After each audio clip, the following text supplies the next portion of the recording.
Good afternoon, everyone.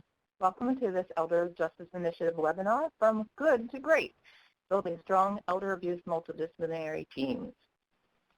As with all technology, we may at some time experience a momentary lapse in the webinar session. In the event of that kind of problem, please be patient, remain with us.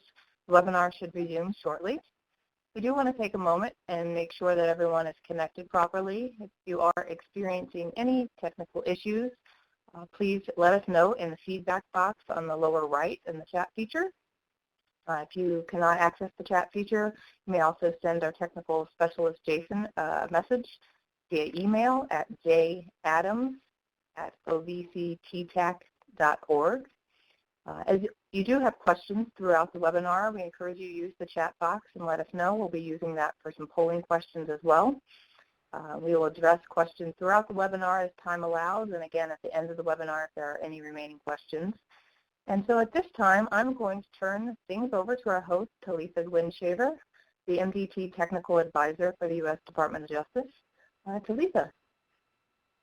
Thank you, Lori. Hello, everyone. How are you doing today?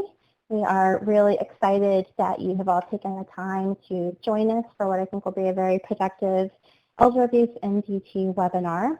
I want to start by introducing our two guest speakers. Lori Delagrammatikas is the Governor-appointed Adult Protective Services Liaison to the counties from the California Department of Social Services. In this role, Lori works collaboratively with county, state, and federal agencies to promote consistent and compliant APS statewide practice and strengthen and expand services to older adults and adults with disabilities.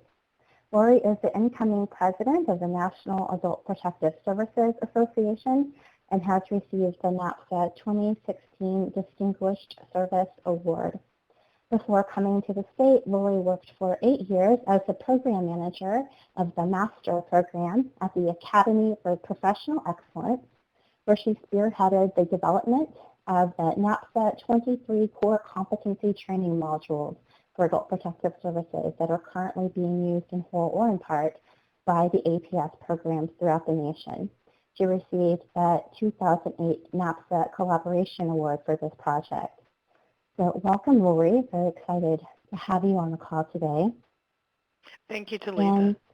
Thank you. Also want to introduce Mary Twomey. Mary Twomey is an Aging Program Specialist at the Administration for Community Living, Office of Elder Justice and Adult Protective Services. Previously, Mary was co-director of both the National Center on Elder Abuse and the Center of Excellence on Elder Abuse and Neglect at UC Irvine. From 2000 to 2007, she ran a local multidisciplinary consortium for elder abuse prevention in San Francisco. Before that, she spent 11 years at AARP and, among other things, ran their National Guardianship Monitoring Project. Mary's interest in aging and elder justice issues was kindled when her grandparents came to live with her family when she was a child. She has a master's degree in social work with a concentration in gerontology. And welcome, Mary. I'm going to give everybody a little heads up about the agenda. I'm going to speak very briefly about the Elder Justice Initiative and the MDT Technical Assistance Center. Then I'm going to turn it over to Mary, who's going to talk about stages of team development, common team roles and dynamics. We'll together explore some common barriers and solutions by examining some scenarios. Then Lori's going to lead us through principles of good collaboration and meeting facilitation tips. If at any point you have a question, you are welcome to use the chat feature. We'll also be formally using it a couple of times to get your feedback about the scenarios. So feel free to jump in there. If we don't get to your question, we will address it at the end of the presentation. Let's go now to our one and only poll question for this webinar. We'd like to get a little background about who is here. So if you wouldn't mind taking a second just to let us know what your professional background is so we can kind of customize our talk. And it looks like we've got lots of social workers with us here today. And some legal representatives, some victim services. That's great. Thank you. That helps us understand who we're talking to so we can make adjustments as we go along.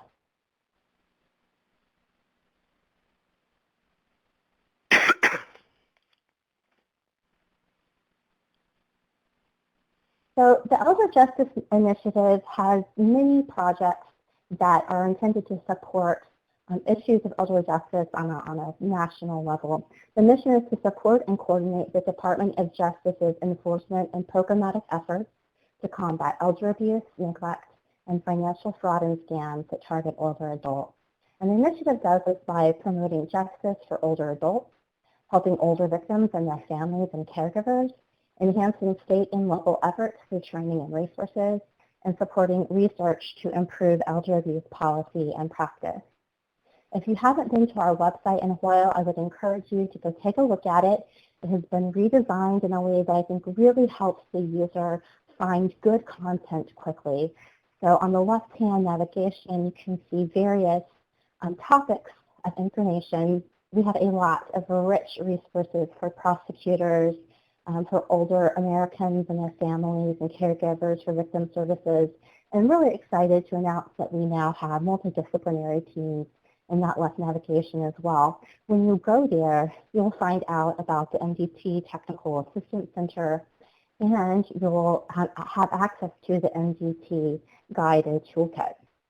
So the MDT Tech is a relatively new project from the Elder Justice Initiative, and our mission is to provide tools, resources, and individualized consultations to facilitate the expansion of elder abuse case review MDTs across the country.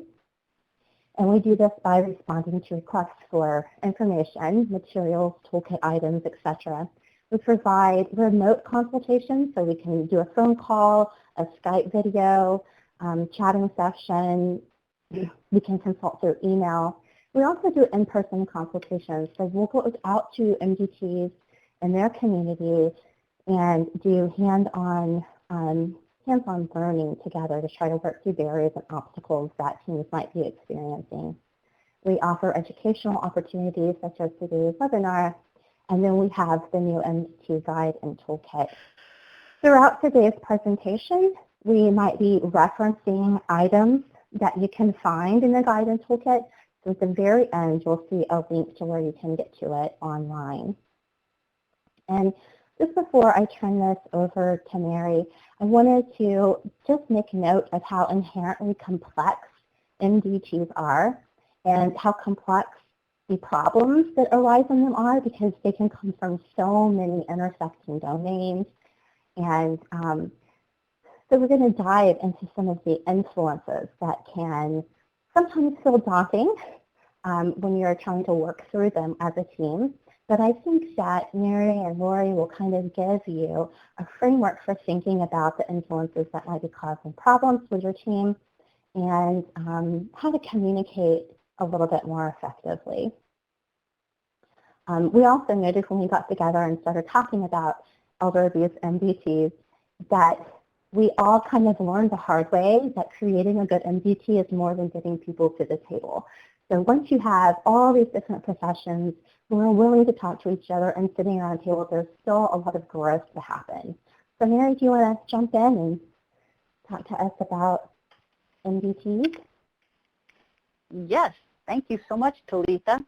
So let me just say what fun it is for me to be presenting with both Talitha and Lori today. These are two of my favorite people in the world, so I'm really honored and happy to be here with all of you. And this is also, I will add to what Talitha said, your fair warning that we're going to be asking you to participate in several times as we start to look at a few scenarios of teams that are in trouble, soliciting your advice about what's going on with these teams and suggestions that you have. So, but a few words before I jump right in. What we're talking about today is problems and issues that MDTs commonly have. And, the subject, right, we want to go from having a good MDT to a great MDT. But I started to feel like I was a bit of a Debbie Downer, like these are all the problems your team could have, and these are all the dynamics that could go wrong in your team. And that kind of made me feel like I wanted to just pause and start by saying you know, multidisciplinary teams are one of the few evidence-based interventions we have in elder abuse that have been studied and proven to work. So they not only increase workers' sense of satisfaction in their jobs, their sense of efficacy and efficiency, but we also know that if one of your goals is to increase rates of prosecution, they do that too. So working in teams is a really good thing, but they are inherently, as Talitha said, complex and can be can have problems and issues. So I just wanted to start there. Sometimes MDTs can point to a specific issue that they're having trouble with. Other times teams just describe feelings of like something's just not working, and that team may have a hard time describing specific issues. So we thought we would start with this list. Houston, we have a problem because whether you're an Apollo 13 capsule careening in space or a team that just doesn't seem to be working as well as it used to, the first thing that really we're asking everyone to do is to take time to actually identify the issue, what's not working. This is a little bit more than just saying things just don't seem to be going well for us, because an accurate evaluation will help you develop an effective solution. And these are several of the common problems, the common issues we see when teams are struggling. You know, members are not attending meetings, not bringing cases, or they're bringing cases, but not the kind of cases you've asked for. Your team has come together and said, we want to only take cases that include this. You know, for example, you're not taking self-neglect cases when you have law enforcement there because then their role, they don't have a role to play on that team, but people still bring self-neglect cases on those days. Or members attend meetings but don't participate in the work of the team. They're disengaged perhaps. Or members participate in meetings, but sometimes you wish they wouldn't participate because they're acting in ways that actually hinder, thank you for laughing, Lori, that actually hinder the team's work.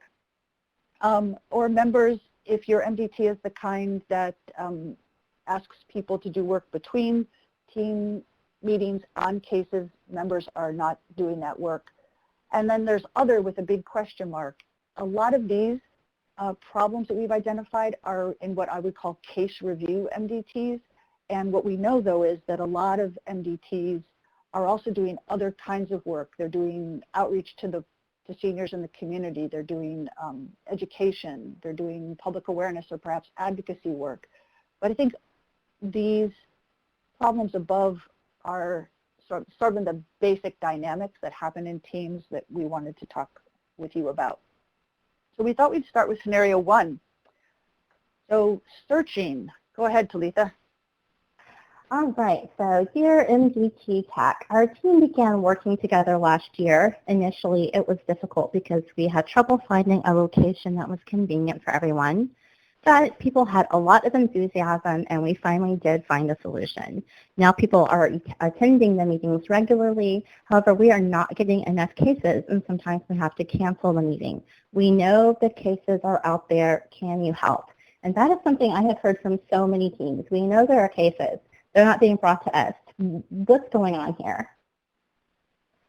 Yeah, that's a really good question. So what I love about searching is that searching has identified this issue already. He or she was able to say, Houston, this is our problem.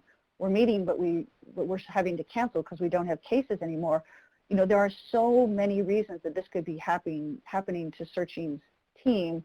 How do we even start to have a discussion with searching about what's going on? So next slide. Thank you.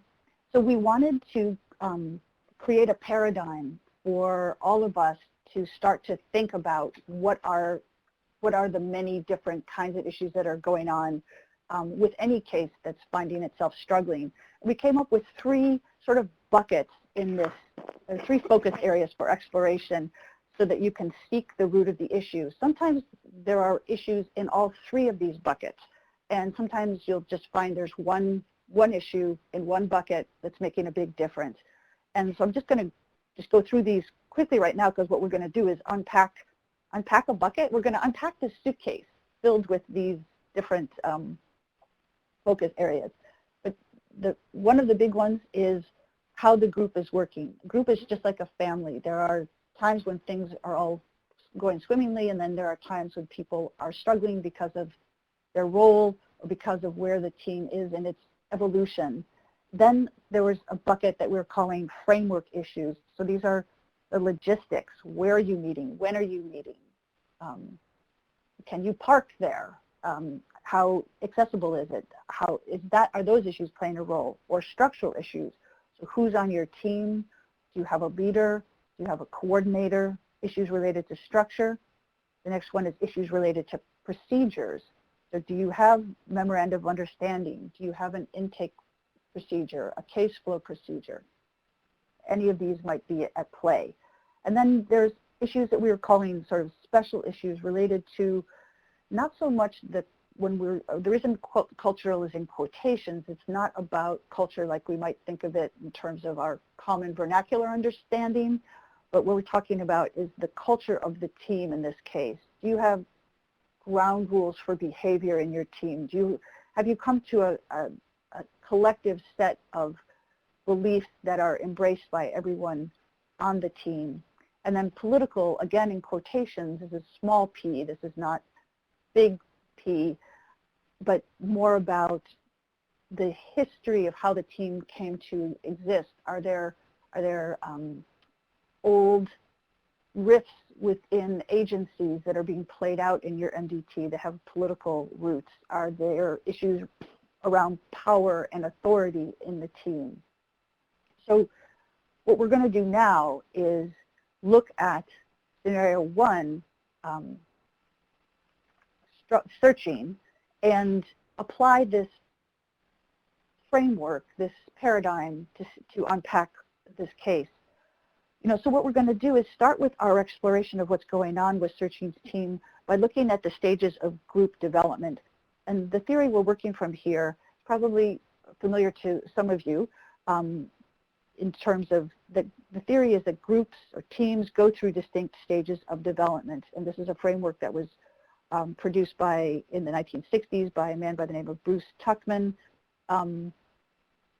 Each stage of team development has its own recognizable feelings and behaviors, and understanding why things are happening in certain ways on your team can be an important part of figuring out what is going on.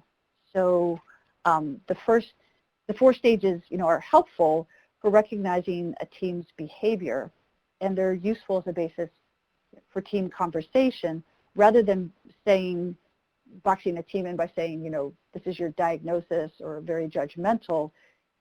This is just human nature, that when people come together, they start by forming and then they move on, and we'll go on in just a second. But I like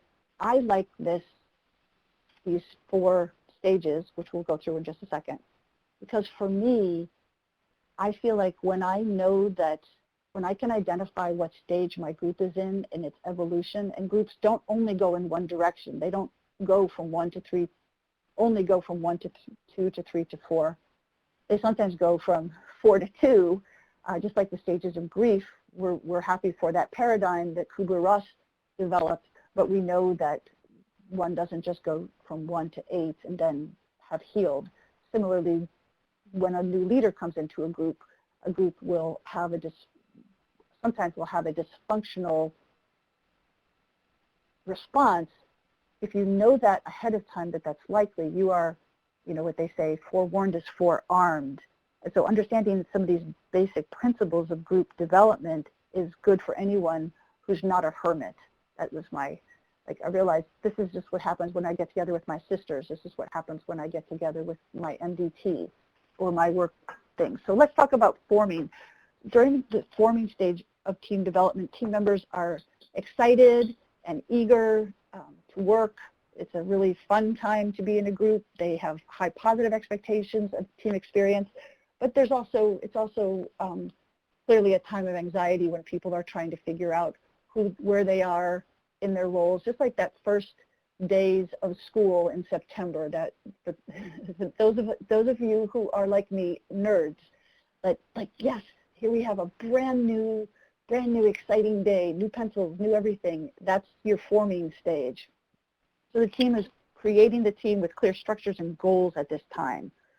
The next phase, though not so fun, is the storming phase. So as the team begins to move towards goals, now you're moving from just the coming together and the enthusiasm, members discover that the team really may not be able to live up to all the expectations that we had put on the team, and they may start to feel feelings of frustration and anger, and those can be they can be directed at anyone on the team, not just the leader. It can be directed at other people on the team. So where is Searching's team? They've come together with a lot of enthusiasm, but now they're not finding cases. I kind of wonder, if I were guessing, if they maybe have gone from forming into storming. In the norming part of team development, team members move through that storming phase, begin to resolve the discrepancy they felt between their individual enthusiasm and expectation and the reality of the team's experience. They start to come up with a shared sense of what they would like to happen. They set norms about behavior, and they start to have an increased sense of comfort. So that's part of me is thinking that Searching's team hasn't gotten to that level of comfort, that because sharing a case makes one vulnerable. And if you haven't built enough trust yet, if you're still in storming, that may be a reason that people aren't bringing cases yet. And then the last stage in team or group development is performing. And that's when, all the lights are on and all the bells and whistles are working. Members feel really satisfied in the team's progress. They are really invested in the team process. They're aware of their own strengths, what they're bringing to the team. They're aware of their own weaknesses. They may be even aware of the role that they are playing, which we're going to talk about roles that people play in just a second.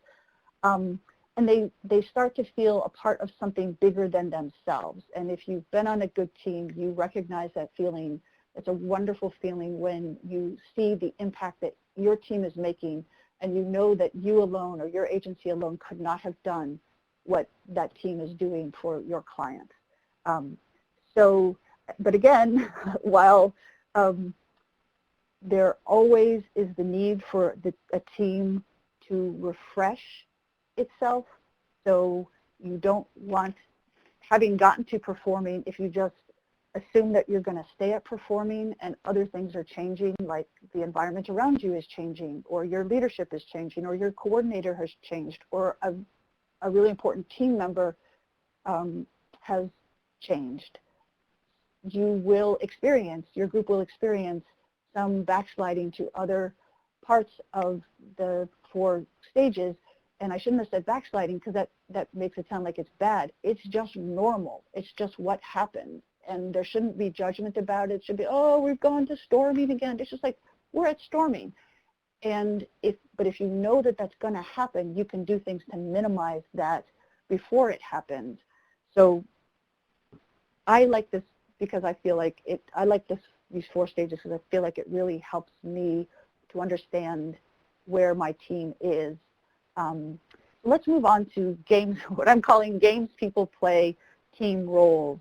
So in addition Right before to we move on, Mary, I just wanted to jump in and say how grateful I am for this framework, because one of the things I hear from so many people who call into the MDT Tech is this misunderstanding and judgment about not being at a performing stage. So they may say, we formed 6 months ago or a year ago, but we haven't hit our stride. And I remember experiencing that as a new coordinator and then later as the director of a team. And if I had had this framework, I think it would have reduced my anxiety about where we were and enabled me to just see it for what it was, and to know and understand that there were certain dynamics that will take place in each of these stages. So I really appreciate this framework. I think is very useful. Well, and I'll just share with you all something. It was really I was happy to be revisiting it because I'm getting together. I have 4 sisters, and we're all getting together in about a month. And I was thinking, oh yeah, we're going to go through this.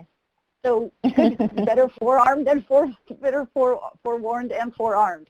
So the other thing that relates to how teams work, we're not yet at the logistical issues, structural issues, procedural issues, but just in terms of how teams work that I really find has been very valuable to me in working with teams is to, instead of just looking at the group as a whole, looking at the roles that individual people are playing. And we need a balance of roles in any team to be effective.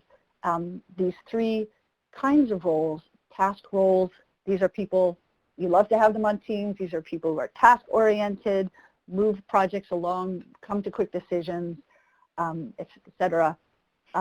Maintenance roles, and these are people who are carrying the feelings of the group, very concerned about the process of the group and making sure that the group is, working well when it comes to the more feeling part. And then you have hindering roles. So maybe you don't need any hindering roles, but you do need a balance of task roles and maintenance roles. And some roles come really naturally to people, like you know this already, like you come together in the team, let's say you have a new member, there's going to be one person that you know already is going to greet that new person, show her where to get the coffee, show her the agenda if she doesn't already have one. So that person is playing a maintenance role for you already. So some things come naturally to people, but if what you notice in your group is that you don't have people who could play, who are naturally playing important roles that you feel your team needs, that's a time that a team leader, a team coordinator can approach folks and ask them, would you play this role for us? So don't just rely on what people are doing naturally for your team. Also look at what your team needs and see if there's someone who could do it with a little bit of training, a little bit of support and encouragement. Mary, can I jump in here? Because one of the things I think you have to keep in mind too is you need a balance between task and maintenance roles. Task people will want to move, and some people need much more time to process and to think things through and to make sure they feel heard and so on. And if you have too many process people, too many people in the maintenance roles, then nothing happens because you're spending so much time processing how things are working. So you really need a balance between the 2 roles within your group. And sometimes you have to take the temperature of whether you've got too much going one way or the other. That's a great point. I think that's a really good point. And I think I was thinking if we go to task roles, Talitha, you could with searching's scenario where she says they're meeting and they have a lot of enthusiasm, but now people aren't bringing in cases. Could it be that they have a lot of people who are in maintenance roles who are, but not enough people in task roles, because task roles are the people who are getting things done, and this is just a couple of them. One of the ones that I really like, that if your team doesn't have somebody doing this naturally, is the summarizing at the end of a case, the summarizing at the end of an agenda item. Like, this is what we decided, these are what our next steps are.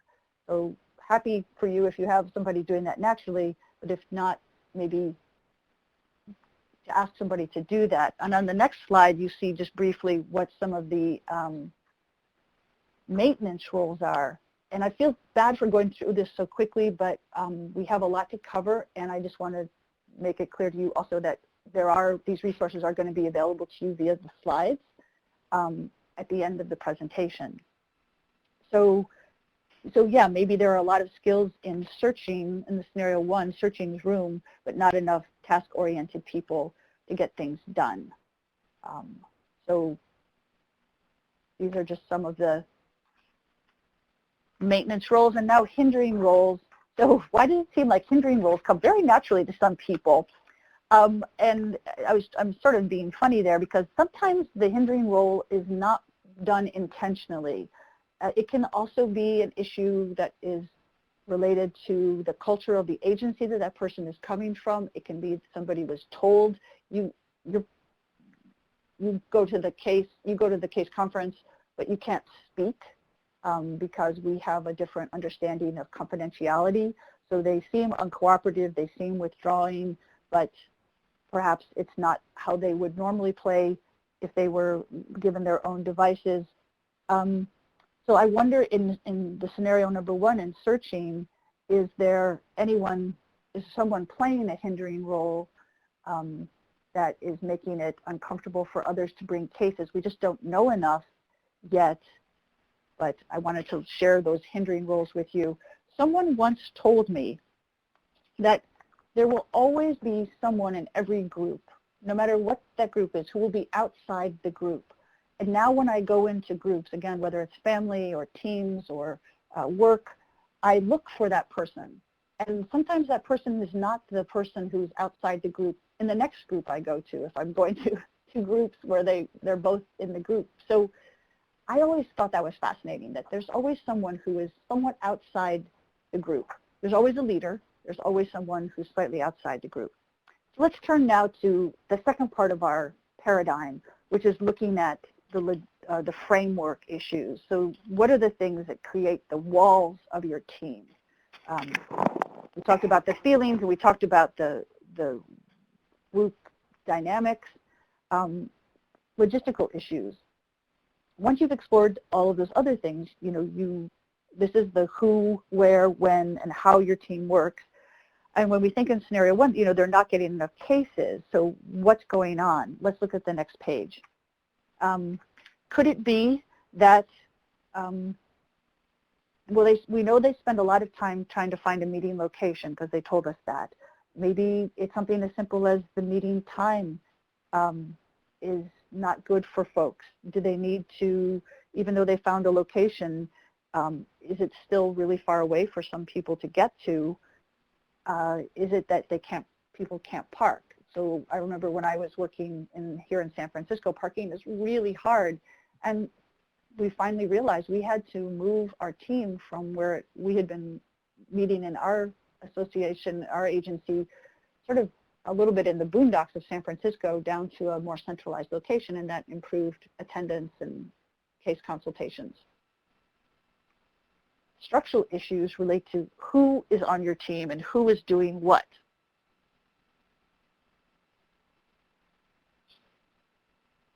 So some of the things related to structure that can impact a team is, really not having a shared articulation of mission and goals.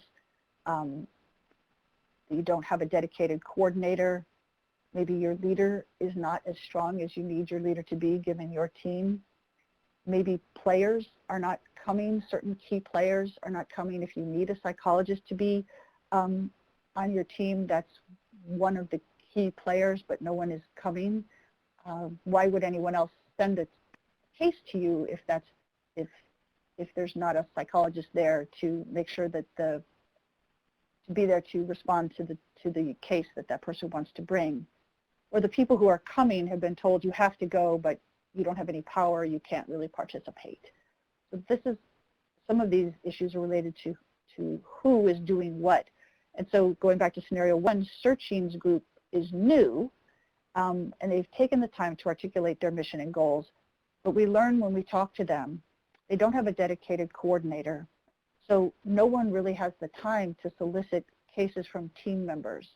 We didn't know that from our first scenario, but without a dedicated coordinator, they're missing a key person in their structure. Then we go to procedural. This is about the how. How does the team actually work? I think Searching's team has done a good job with team process, but they their case, we learn when we talk to them that their case referral process is pretty complicated. And this is partly because they don't have a coordinator. So the person who's receiving cases keeps changing every month. So we start to see how process issues like complicated intake processes can make a difference in the success of a team. Talitha or Lori, did you have something to add?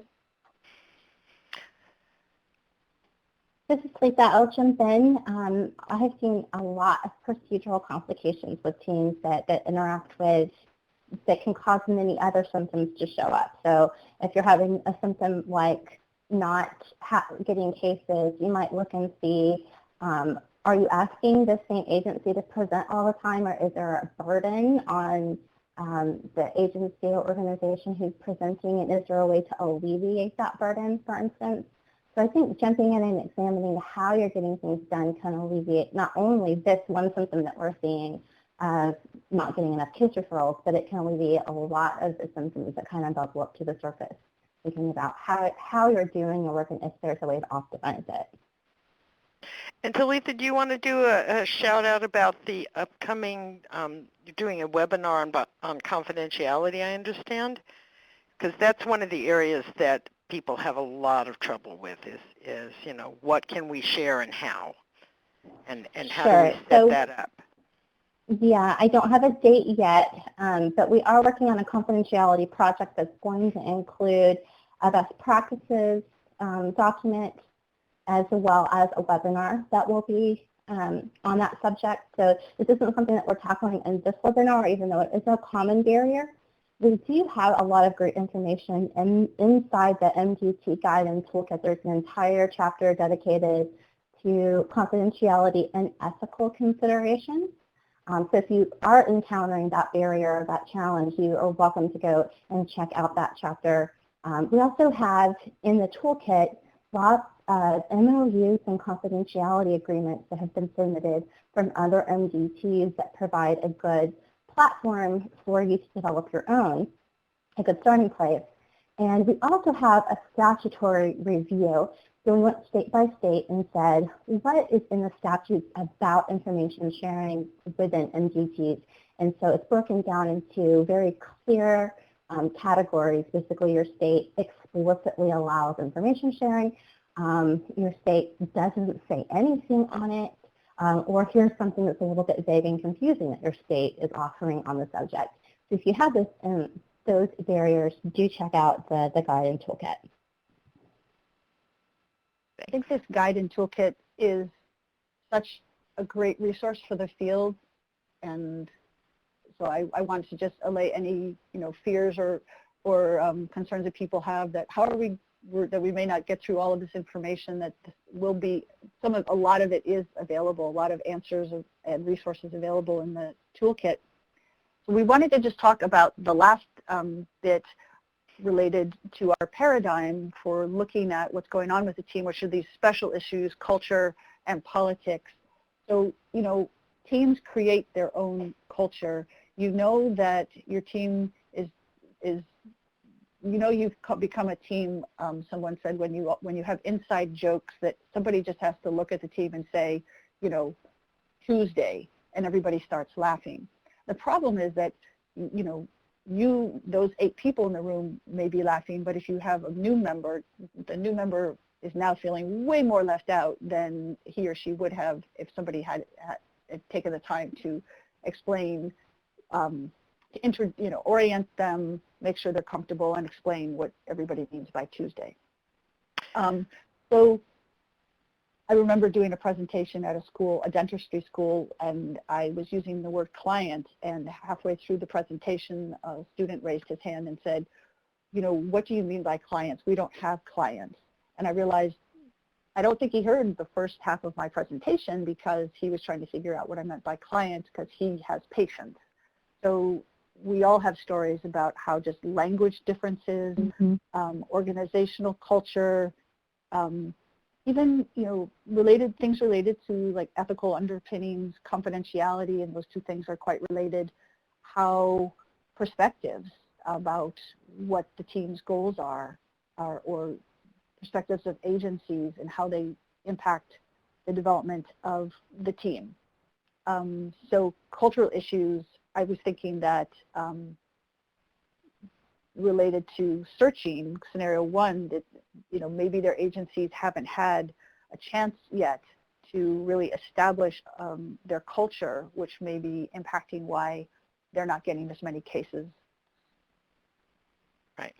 And this is Lori. And a team that's been established for quite a while may have slipped into some really dysfunctional culture, that it's okay to pick on so-and-so, or it's okay to I don't know, belittle somebody's ideas because, they never have good ideas over in that agency, or those kinds of, and sometimes they're subtle and you don't realize that that's become part of your culture.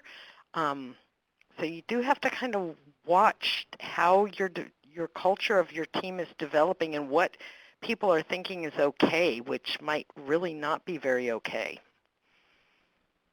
Right, it's a really good point, because you could have somebody where it looks like they're playing a hindering role and you kind of want to just blame it on that person, and you're just spending a lot of time trying to figure out how to change that person and how to get rid of that person, and you don't recognize that actually that person is responding to something in the culture of your team. That's one possibility, which is why we think the paradigm is as useful. And also, I wanted to, another thing that I know Talitha was talking about when we were preparing for today is, even when you're having people where the culture doesn't feel safe quite yet to a new person, how do you structure the room, or who do you have sit next to the person who's bringing a case presentation?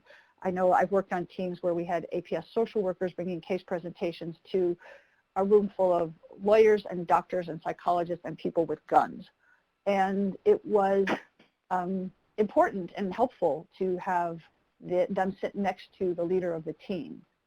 There was something about just literally aligning themselves structurally with that other person or with their supervisor or both that took some of the power away. And that's a good segue to the politics of teams that is the last part of our special issues. These are issues related to navigating power and authority, power imbalances that may be messages that society has set to us about the worthiness of certain professions or other messages like that. Difficult histories between agencies of teams.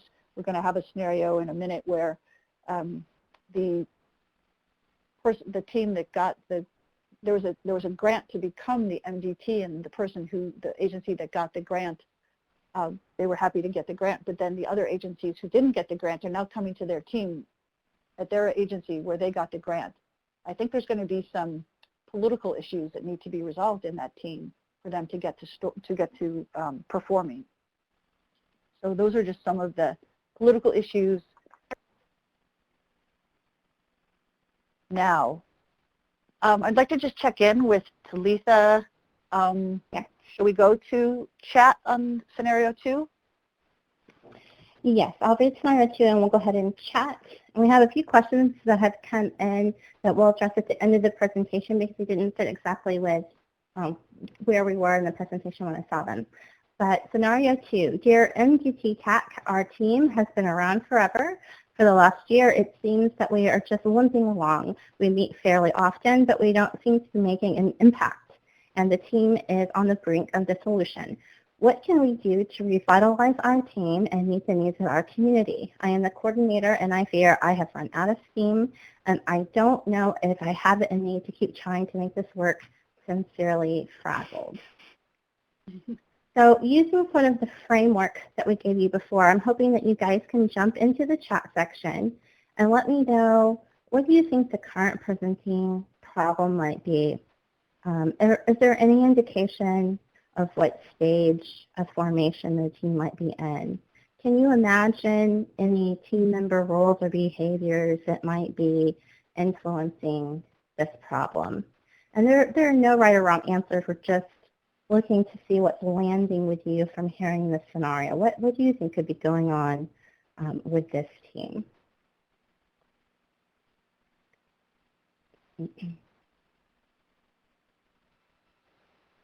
And just in case you're wanting a little look back, we put up what is FRAZZLE'S presenting problem. So we're going through some potential issues that could be at play here with the scenario. So we do have a few people typing. That's good.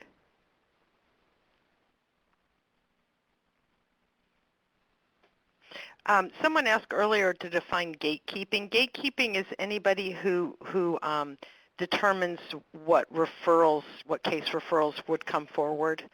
So that's kind of a gatekeeper function, opening the gate for a presentation. I believe that was the context we were using that in.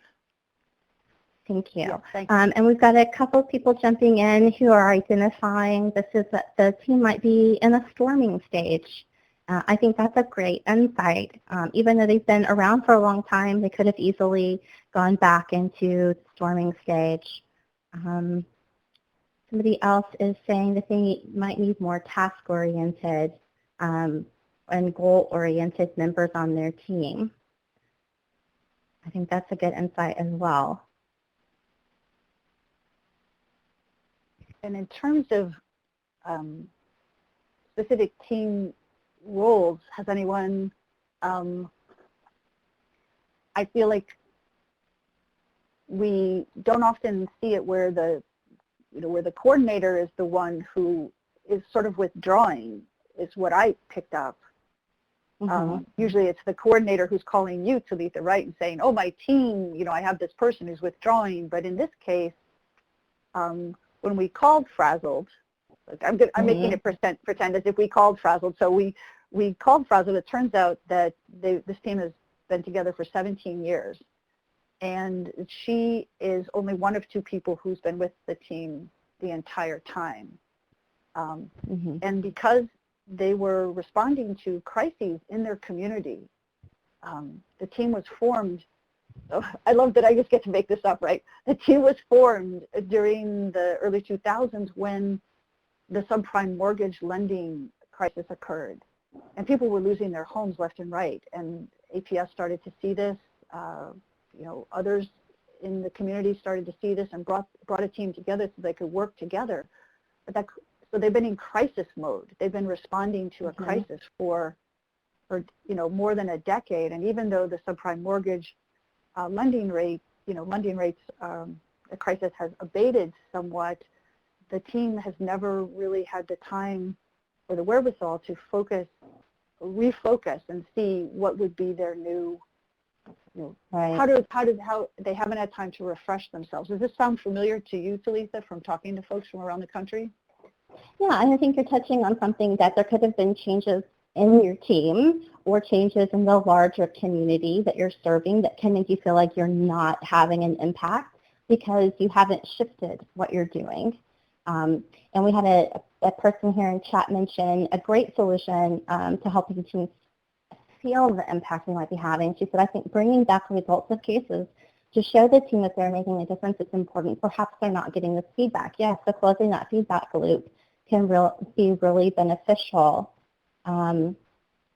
Let's see, we have another comment. In terms of our team, we seem to be bringing in new members regularly, and we have to backtrack some to bring the team up to where we are.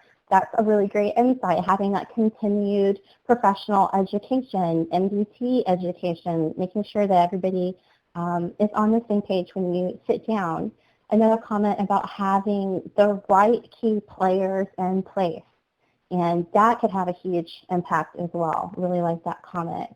And then another comment here, defining what the goals of the organization are, the goals for initiatives, well information, plan creative strategies to keep the team involved. So that planning piece can be really essential, having good goals, and then knowing that, like what Mary was mentioning earlier, there's going to be an element of rinse and repeat, the maintenance. That you're going to have to go back and re-examine the goals and what you're doing together. But on that note, I want to skip ahead to Lori's information here about principles of good collaboration. Well, thank you, Talitha. After we gave you this sort of complex framework of looking at problems, I sort of wanted to bring it back down to basics, because collaboration really, as I'm saying here, is everything you need to know about it, really, you learned in kindergarten, right? I mean, to be a good collaborator within your team, there are some really simple principles involved. And the first one is to share. Share your time, share your attention, share the agenda at your meeting with your partners. And be a good friend. If you can develop at least a friendly relationship with everybody there, the atmosphere and the culture will become inviting and safe and be a place where people can talk together. And I know about half of you are social workers, so really if you've got somebody on your team or that you're doing work with who doesn't seem to want to be a collaborator, think about them, just shift gears in your head and stop thinking about them as a professional and thinking about how you would deal with them if you were a client. Social workers know how to deal with clients who are negative and who are uncooperative and refuse to do the things that they need to do to improve their lives. Go to that framework in your head, because that's really going to help you come up with good ways to get that person to work better with you. But sometimes, frankly, just being friendly makes a huge difference. The next part is say please and say thank you. Everybody you're working with on a team has a day job, has something else they're responsible for, and this is an added piece of their work. So treat them like volunteers. Say please, say thank you, acknowledge them as often as you can for the help they give you. One of the things I used to do when I was actually doing casework was if someone went out of their way for me, I would put a packet of M&Ms in the interoffice mail with just a little Post-it note. Thank you so much for helping me. You'd be amazed at how much additional cooperation I got from people just by taking an extra step to acknowledge them. The next thing I have on here is play nicely and don't be mean. So don't use your power to make other people feel badly or to put them in their place. Just, go out of your way to make sure you're fair, that you're acknowledging people, that you are helping them feel comfortable. The next one we know from kindergarten is clean up your own messes and say you're sorry. A lot of times in teams, you're asked to do something and your job gets in the way and you don't get it done, or you don't get it done in time, you didn't get back to somebody. If that happens, acknowledge it and say, I'm sorry and here's how I'm going to fix it. And people will continue to collaborate with you if you own up to those things and make amends. It's pretty much as simple as that. And the last one is don't take things that aren't yours. And by that, I really am talking about credit in working cases and in outreach and so on. Make sure you always acknowledge other people's work. Always give credit to the other people. As far as meeting facilitation tips, we've talked about a lot of them in talking about problems. Make sure you have a meeting structure. Make sure everybody knows how that meeting's going to run. There's an agenda. There's a time frame. This is what's going to happen first. This is what's going to happen second. Be very mindful of people's times and their organizational limitations. One of the things we did early on, one of the teams I was with, was we moved the law enforcement to the head of the agenda. They did not have the time, and frankly, they didn't have the patience to sit around and listen to everybody's cases and all the organizational stuff. They wanted to get in, get help with their cases, and get out.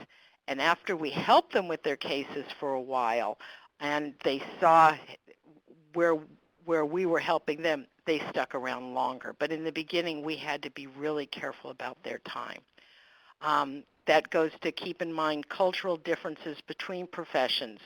Cops want to get in and get out and get moving. And Social workers are more likely to want to process through what's going on in this case, what are the environmental elements that are happening beyond just the abuse allegation. So you have to keep in mind that different professions look at different, at the client from different directions and give space in your meeting for that. Communicate outside your meeting. Anytime you can, send an email. There's a class coming up I think you might like. Here's a resource I just found that I think would be good for you. Those kinds of communications outside the meeting help you come across as friendly, help make the meeting itself become a place where people feel safe and feel like they're among friends and can talk more. Spread kudos. Oh my God, that's the culture you want in your meeting. You want it to be a place where people hear over and over again, you did a great job. Thank you so much for your help. So-and-so stepped outside the limits of their job and helped me out. If the meeting is a place where you always feel accepted and appreciated, you're going to want to come. So that goes to dropping down one, making the meeting a safe place comes from spreading the kudos, but also have clear goals. What are you going to do at that meeting? Sometimes different agencies looking at the same case will have different goals. For example, law enforcement needs to address the perpetrator. APS may want to keep the perpetrator in the home, but with some safety put in place. Those kinds of differences in goals are legitimate, but you have to be clear about them. So right from the start, make it clear what your meeting's about, and then make it clear what kind of outcomes you're looking for in specific cases as well. Because like-minded people can have very different goals. If you can put in a training component so that people learn more about what each agency does and what their limitations are, people will get along better. They'll be less accusatory. They'll be less, that agency didn't step up and do XYZ. Well, maybe that agency isn't allowed to do XYZ. So if you have a training component to your MDT where people learn what the agencies can and can't do, everybody will go better. And that goes to provide opportunities for members to get to know each other through the training component. Maybe you serve coffee after the meeting and give people a chance to just talk to each other. The more members know each other, the safer the meeting place will be, and the more likely they will be to get along with each other. So we're going to leave you with some resources. They're going to hit, I think we're going to have to skip that for a minute. Here's where to find the MDT Guide and Toolkit that was talked about earlier. There are team building exercises for MDTs available at this resource. It starts with team building exercises for brand new teams all the way to helping older teams develop roles and so on. The games people play, these are those different roles that Mary was talking about. This outlines that. And team stages is here. So those are some good resources for you. You will get a copy of the webinar, so you'll have those. And now, Talitha, we've got 1 minute left. We can probably do a little Q&A. Let's see here. I think that the question that we had come in that we missed earlier was, if your team doesn't naturally have a good balance of the positive roles, are there any suggestions, or how do you encourage people to step into one of the helping roles? Well, some people are good in either role, and if you make a point of saying, we've been spending a whole lot of time processing and we really need to move forward, can we spend time now thinking about how to move forward? And there may be people in your group who are sort of by role who can flip into the other role if you make it a point that we've only got this much time left. We're going to have to get this moving forward, and they may be able to switch. And conversely, you can ask the process, say, we need to stop and spend a little more time talking about what the background of this case is, because I feel like we're moving forward without enough consideration of all the elements. Can we pull back and spend some time? So giving them direction that way, I think, can be helpful. Well, that's a great point, Lori. Just like in any relationship, you have to make your needs known. So if you recognize that the team needs to be offset by adding a role, it's good to bring it to the attention of the team. We are out of time, so I just want to make sure you see my contact information. If you would like more information, if you had a question that wasn't answered today, feel free to shoot that to me. Thank you so much, everyone, for jumping on to chat and with all of your insights and suggestions and ideas. We really appreciate it. And thank you for joining us here today. Have a great day.